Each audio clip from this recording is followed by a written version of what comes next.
The Chicago Bears are in a great position with their starting offensive line, but it feels like they're lacking a little bit in depth when it comes to guys you really feel like you can rely on in a pinch. You are Locked On Bears, your daily Chicago Bears podcast. Part of the Locked On Podcast Network, your team every day.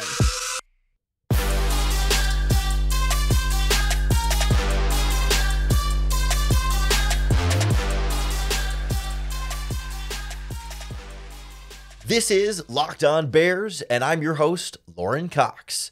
I'm here to bring you your daily, in-depth Chicago Bears news and analysis. You can follow me on Twitter at CoxSports1. You can follow the podcast on Twitter at Locked On Bears. You can like Locked On Bears on Facebook. Join the Locked On Bears Facebook group for even more Bears talk. And make sure you hit that subscribe button on the Locked On Bears YouTube channel to keep up with all of our video podcasts as well. Thanks for making Locked On Bears your first listen today. We're part of the Locked On Podcast Network, your team every day.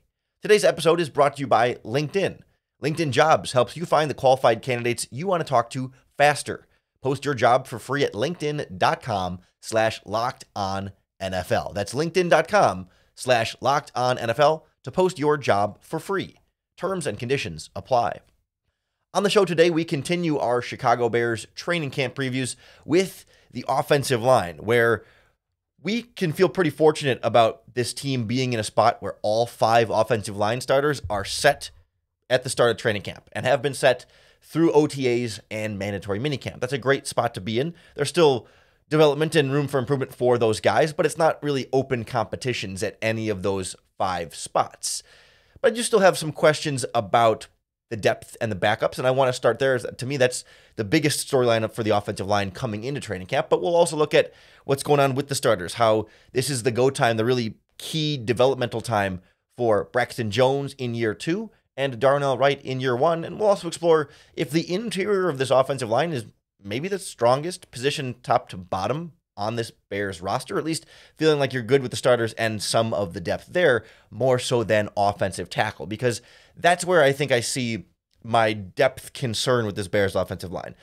And certainly on the scale of concerns to have about an offensive line, if your number one issue is like, hey, the depth, then all right, we're starting at a pretty good baseline here, right? Most of the previous off seasons, when we're talking about the Bears offensive line, it's like, oh crap, who's going to start at left tackle? Who's going to start at right guard? There's a competition between these 3 or 4 players, and we're not sure if any of them are any good. And you hope that one of them ends up being pretty good, but if not, you end up going through the course of the season, rotating different guys at that spot and struggling to find a really solid group of starting offensive linemen. The fact that that's not an issue or a part of the problem, maybe that shouldn't feel like big news, but like it does feel like a really nice change of pace. It's kind of sad that that's the bar, that like, hey, even just knowing your 5 starters is a big step forward for this team, but like that's great. None of that messing around trying to figure out who's supposed to fit where. They're just building that cohesion and that chemistry now so they can be as close to a well-operating or well-oiled machine by the time week 1 comes around. But you start to look a little bit further down this depth chart, and outside of Lucas Patrick, there's really not a lot of reliability in terms of like guys with experience on this offensive line depth chart. Certainly, I think, with the 2 offensive tackle positions, you got Larry Borom and Alex Leatherwood as the clearly like the top tackles there. Borom has started games for the Bears, even as a rookie 5th-round pick. He was okay, maybe below average, but he was all right, all things considered, but not a guy that, there's a reason they've tried to upgrade the tackle positions the last 2 years and have done so, and there's a reason why Borom remains on the bench and lost those position battles last year, because he just hasn't been as good. Like if the Bears were to have an injury at offensive tackle, Borom would probably be the first man in off the bench. And, how confident would you be in Larry Borom if he had to start for a couple of games, right? That would be the clear hole, the clear weakness on this Bears offensive line. You might feel like it'd be nice to have something a little bit better there. Alex Leatherwood, certainly promising as a former 1st-round pick, but obviously remember he flamed out pretty brilliantly with the Raiders and came on last year with the Bears and struggled a little bit in the one game that he got some playing time in, and we knew he would be more of a developmental project type anyway. And so there's a chance at some point he figures it out and is a valuable backup for now. But we haven't seen that yet, and I don't know that we can rely on that yet. And then you got some other guys on the depth chart like Kellen Deach and Roy Bataketa, or Mbataka. I cannot say it. I'm just going to stutter and stammer through the whole thing. And a couple of undrafted free agents behind them. But there's really not an offensive tackle backup on this team that you feel like consistently reliable about. Like last year when you had more of a veteran presence in there with Riley Reif. Like, certainly he was not quality starting offensive tackle, but a guy that you felt like when he had to go in as the backup and became the starter, like he held it down and it was good. Like he was fine. Like, and the Bears don't exactly have that there. Even on the interior, which I think is a much stronger position group, you got Lucas Patrick, who we could feel like, has been a starter in this league, has started games at multiple offensive line positions, struggled last season for the Bears, certainly was not great, but you feel like more often than not, there's something a little bit more reliable. You know what you're getting there. And he can be the backup at center or either guard spot. He's the first man off the bench on any of the interior positions. But beyond that, you got Jatir Carter, who filled in a little bit last year, but as a 7th-round pick, we're talking about a second-year player as a 7th-round pick, that's just not a guy that you really want to have to go to, or Dieter Iselin, who played some center and played some guard as an undrafted free agent. But again, not a lot of experience. You're not really sure what you would get if he had to enter the starting lineup. There's also Doug Kramer, the 6th-round pick out of Illinois, who's kind of the third-string center at this point, hasn't done much at guard. But so like across the board then, you're seeing a bunch of like 2nd and 3rd year type young guys that were mostly late-round draft picks that have played a little bit here and there. But none of them, besides Lucas Patrick, who's the veteran there, are guys that you feel like, man, if the Bears had an injury and you had to put him out there, we'd be all right. So, you just wonder if you look at the free agent market, there's some offensive tackle still out there. Somebody that makes a lot of sense to me is a guy like Dennis Kelly, who's, yes, like 33, and the Bears have not been really like in the market for older veteran free agents, but just in terms of a guy that they might have a comfort level with or some familiarity with. He played in Green Bay in 2021 with Luke Getsy over there, so he's been a part of that organization. He also played in Tennessee with Nate Davis, so there's some real familiarity there and just some similar scheme stuff as well. So I think a guy like that to me would make a lot of sense, although I don't know that the Bears feel that way. I think the Bears feel pretty inclined to just roll with these young guys, develop them as best they can, and hope that if they're called into action, they can elevate their play as they get more experience and maybe take some of the learning curve and the bumps along the way, just as part of the cost of doing business and part of that developmental process. That's also going to be the case for Darnell Wright starting in his rookie season. They need him to learn quickly and be thrown out there. And it'll be the case for Braxton Jones in his second season as he's starting to develop a little bit more. We'll kind of explore what they can do at training camp and why this is really go time for them next on Locked On Bears. This episode of Locked On Bears is brought to you by our friends at LinkedIn Jobs. These days, every new potential hire can feel like a high-stakes wager for your small business. You want to be 100% certain that you have access to the best qualified candidates available. That's why you have to check out LinkedIn Jobs, because LinkedIn Jobs helps find the right people for your team faster and for free. LinkedIn is humongous. So many people are on LinkedIn. I'm on LinkedIn. I'm guessing you're probably on LinkedIn, and if you're not, a lot of the people that you work with are all on LinkedIn, and it's really easy to add your job for free and then use their simple tools like screening questions that make it really easy to focus on the candidates to find the ones that have like just the right skills and experience you're looking for, so you can quickly prioritize who you'd like to interview and hire. That's why small businesses rate LinkedIn Jobs #1 in delivering quality hires compared to some of the leading competitors. LinkedIn Jobs helps you find the qualified candidates you want to talk to faster. Post your job for free at linkedin.com/lockedonnfl. That's linkedin.com/lockedonnfl to post your job for free. Terms and conditions apply. The offseason before training camp is never really a great time for young offensive linemen to really hone their craft. They can work on their stance, they can work on their footwork a little bit more, and some of the like fundamental technique type processes, but you're not wearing pads through all of that. And pads are a bit more fundamental to what offensive and defensive linemen do on a play-to-play basis than a lot of the other positions, right? You know, wide receivers can still catch the ball and run routes. Cornerbacks and safeties can still practice their coverage. You know, even though they're not doing the tackling part, they can still run with guys and read routes and stuff. And of course, quarterbacks can still throw the ball and stuff. But like offensive and defensive linemen hit.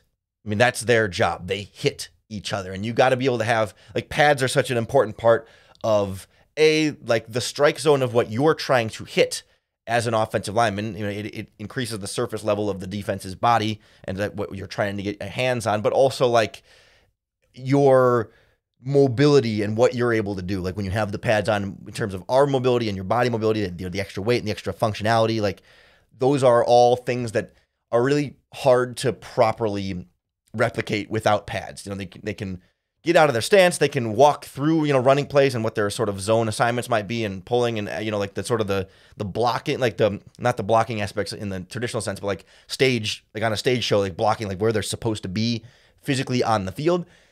But they need the pads on to like hit, learn the physicality, and really work on their technique in a way that is then replicable to live game action. When the pass rusher across from you can push on your pads, and you have to sort of keep his hands off of you in that way, and you have to get your hands, you know, inside his chest plate, and you can kind of, that's also where you can kind of grab on and get away with holding without getting flagged for holding, is that's where you kind of grab, and part of that is having, you know, the chest part of the shoulder pads underneath. There's a lot of different aspects of offensive line play that really need pads to be a part of it. And just like the physicality of trying to move the human being across from you, like you just can't be as physical and block them as fully engaged without pads on at OTAs.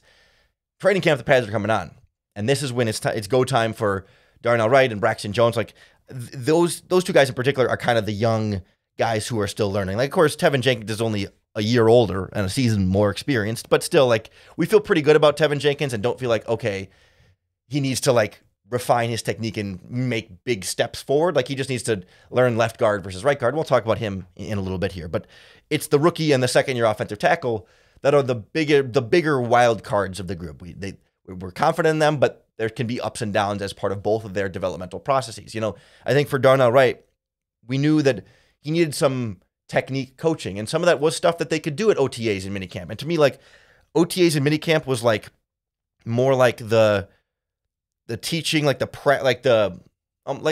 studying, and now the training camp is the test. You know what I mean? It's like, okay, OTAs and minicamp was the coach saying like, okay, here's what you need to do. Quit bending so much at the waist in pass protection. You know, you need to stay over your feet a little bit better, and maybe then get out on your stance, get a little more horizontal then, so you're not having to like bend over at the waist to reach, because then you become off balance and the offense and the pass rusher can then really take advantage of your lack of balance and get you out of his way.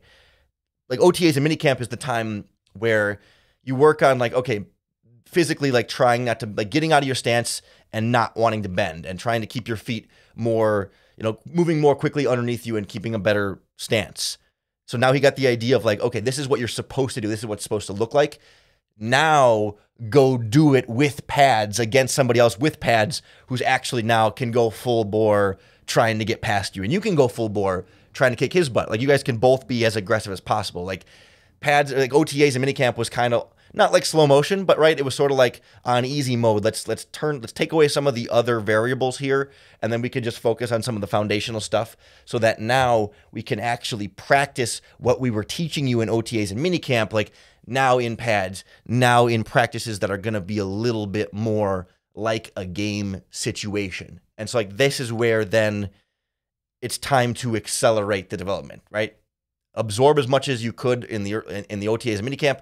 Now let's do it and then correct it and keep correcting it. Well, now that we're actually doing it in a way that feels, replicable, that it's going to be directly translatable into a regular season game. I mean, same thing will go for preseason games as well. I will imagine that we're going to see, the starting offensive line plays the first series, and then probably the four of them all leave, and Darnell Wright stays in with the backups, and your backup right tackle doesn't end up getting as many preseason snaps, which if that ends up being Alex Leatherwood, that doesn't work as well for him. We'll see if they end up playing Leatherwood and Borum more at left versus right tackle during the preseason and who gets those snaps. If Darnell Wright is going to play more preseason snaps than the rest of the starting offensive line, who then ends up losing snaps as a result of that, because like we were just talking about, like Leatherwood and Borum need those snaps for all these same reasons. Like everything I'm talking about here for Darnell Wright and Braxton Jones equally applies to Alex Leatherwood, Larry Borum, Jatir Carter, Dieter Eiselen, Doug Kramer. I mean, and all the current, like there's 4 undrafted rookie free agents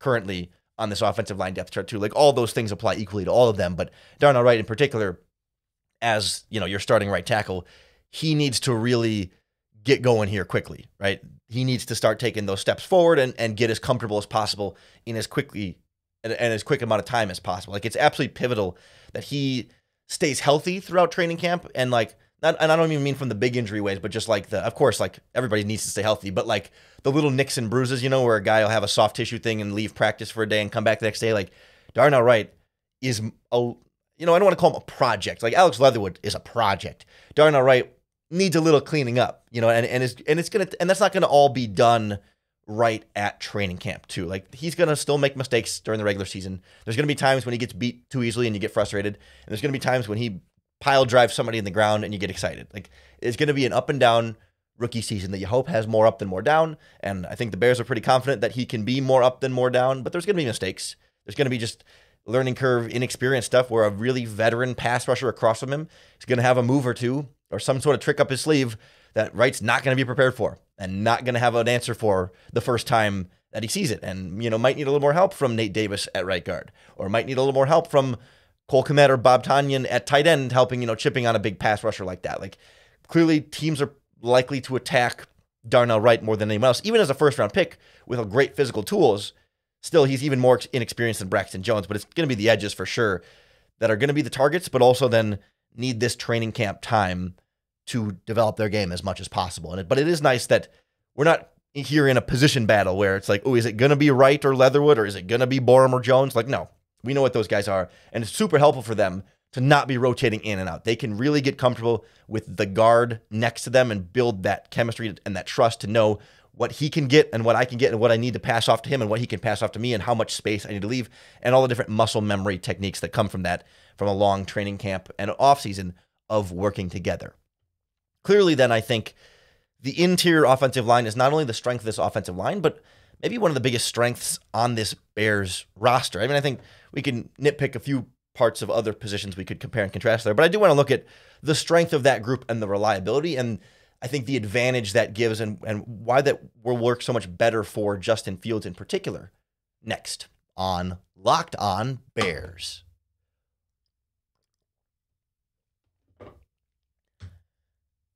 I feel like the position group that you can feel pretty confident in, not only the starters, but also at least the top of the backup depth chart, is that interior offensive line where certainly, again, like Lucas Patrick struggled last season, but was also coming off playing with a thumb injury, and I'm willing to give some benefit of the doubt there, but like you feel really good about your 3 starters, Tevin Jenkins, Cody Whitehair, Nate Davis. All 3 of those players have shown in regular season games high, average to above average to high level offensive line play. We've seen Tevin Jenkins be the best offensive lineman on the team last year. We've seen Cody Whitehair make an actual Pro Bowl, and we've seen Nate Davis play consistently for multiple seasons in Tennessee. Like he's been a solid, reliable right guard. All 3 of those players, I mean, you could put a slight caveat on Tevin Jenkins in the sense that he's never played left guard before, and so there's going to be a learning curve there, an adjustment, and him having to get sort of situated and more comfortable in that spot. But I think we feel pretty confident in his ability to get comfortable there sooner rather than later. Sure, I mean, every player has some level of caveat. Cody Whitehair has struggled at center in the past when it comes to snapping the ball, and you could see a path where maybe that could happen. But for the most part, you feel pretty good about that team. You feel like that group. You got 3 solid starters, and your top backup is a guy who could start on multiple NFL teams. Not a high-end starter as a backup, but like a guy who's been a starter in the NFL before, has started at multiple positions, multiple teams, multiple seasons, and has been a leader type player as well. Like that's pretty good depth there. And I think you make the argument that certainly linebacker, with everything the Bears invested in it, might be a stronger position. But even like top to bottom, I feel like Lucas Patrick is a better backup than any of the linebacker backups, at least in terms of proven commodities. But so there's some nitpicking there. Safety, obviously Eddie Jackson and Jaquan Brisker are solid, but the backups there are mostly 7th round picks and undrafted free agents. So like to me, like and maybe wide receiver, with more Claypool Mooney, it's a pretty strong group with some quality young backups behind them. But like this interior O-line, got to be feeling pretty good about what you've got there. Like that's a group that's going to be particularly strong, and you feel all right about your best backup option there. Even though I would I would even take another guard with a little bit more experience, but I don't think that's a position they feel a ton of need to address there. I do think though, but like having the offensive line strength at that position is, I think, more valuable for Justin Fields. Like if you had to pick either a weak interior or weak tackles for a mobile quarterback like Fields, certainly you don't want to pick either, right? And you can make an argument for why weak tackles is bad too, for sure.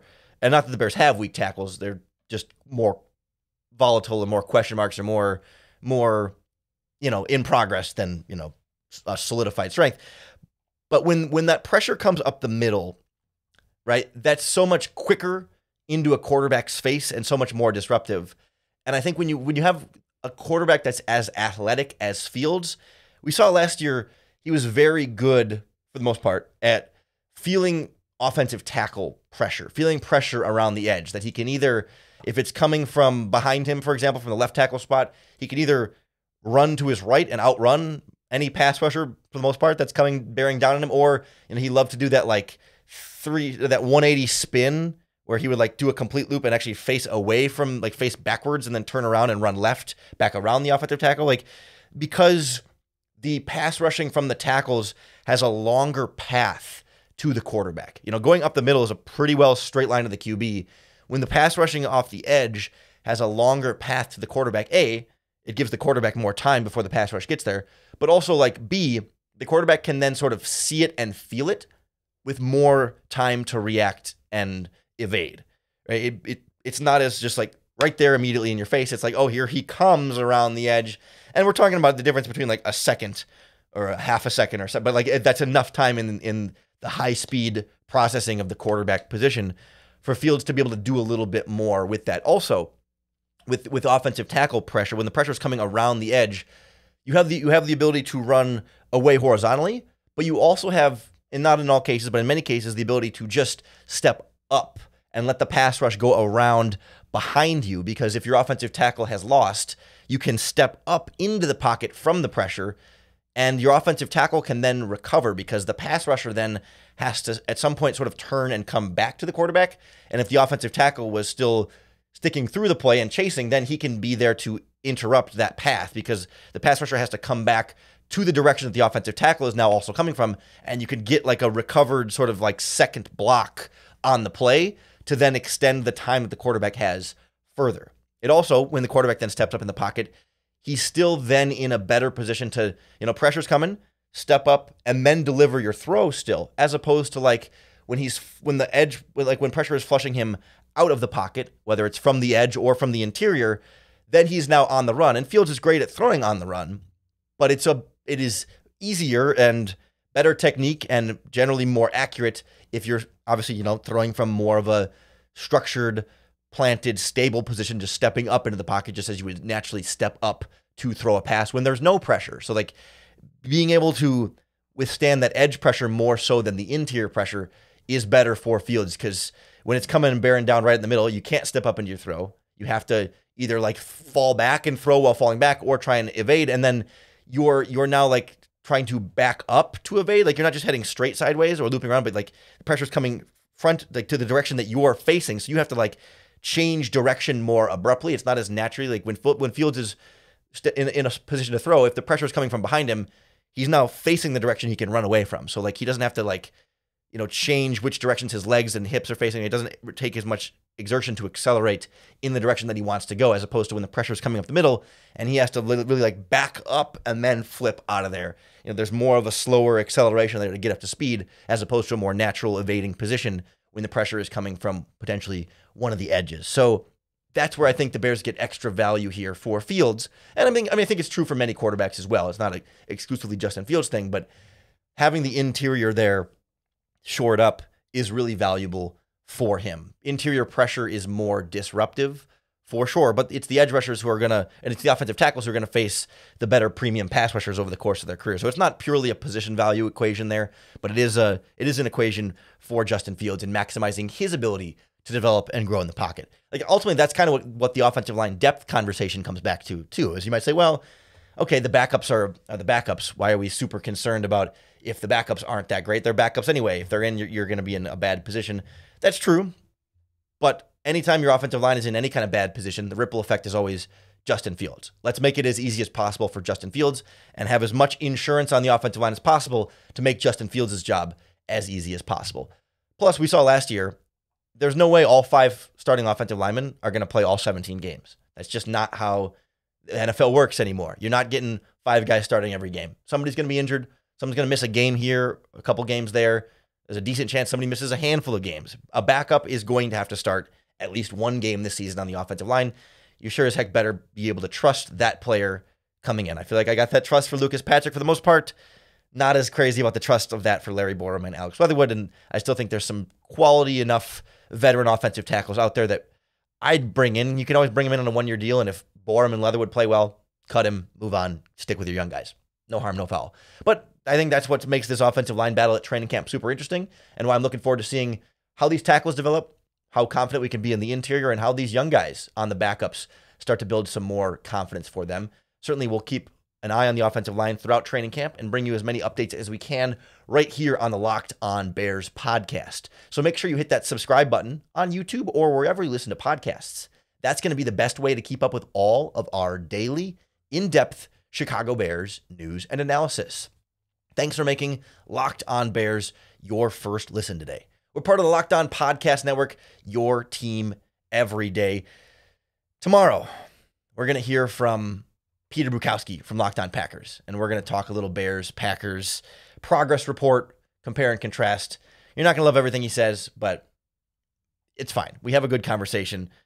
Don't worry. Don't get too caught up in it. It's fine. We have fun. I think he's realistic a little bit about, where the Packers are right now, and especially compared to like where the Chicago Bears are right now. And we have a fun conversation. I don't think if you're a person who really dreads the sound of Peter Bukowski's voice, give it a chance. Give it a try, because I think this one will be a little bit more palatable for you perhaps than some of the other ones have. So tune in back for that again, and then we'll get back into our training camp previews. If you really can't stand it, we'll be back. We'll be fine. We'll be talking about the tight ends, the wide receivers, running backs, and eventually we'll wrap up with the quarterbacks as well as we ramp back up into 5 days a week here on the podcast once again. So that's why you got to be subscribed. That's why you got to come back for your next opportunity to bear down.